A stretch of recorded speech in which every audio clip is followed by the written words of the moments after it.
ఈరోజు ఢిల్లీలో ఉన్నాం. రేపు ఆంధ్రప్రదేశ్ ప్రభుత్వానికి సంబంధించి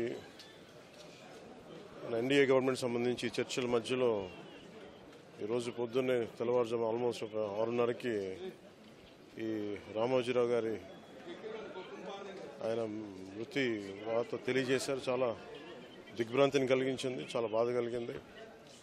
ఎందుకంటే నేనేం కోరుకున్నానంటే ప్రమాణ స్వీకారం తర్వాత వచ్చి వారికి కలవాలని అనుకున్నాను. ఆ పాపం ఆయన ఎంత ఇబ్బంది పెట్టారు ప్రభుత్వాలు గత దశాబ్దన్నర కాలంలో.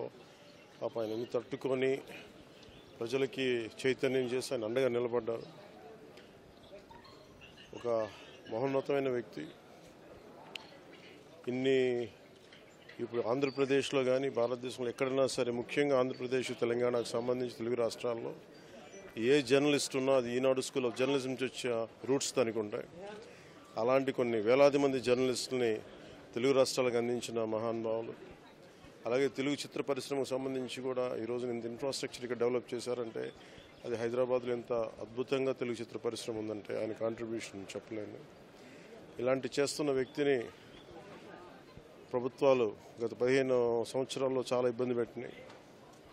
వాటన్నిటినీ తట్టుకొని ఆయన్ని ఇబ్బంది పెట్టిన ప్రభుత్వాలు ఈరోజు లేవు. ఆ విజయం ఆయనకి తెలియజేయాలని అనుకున్నాం, చేసి లోపల దురదృష్టం ఇలా జరిగిపోయింది.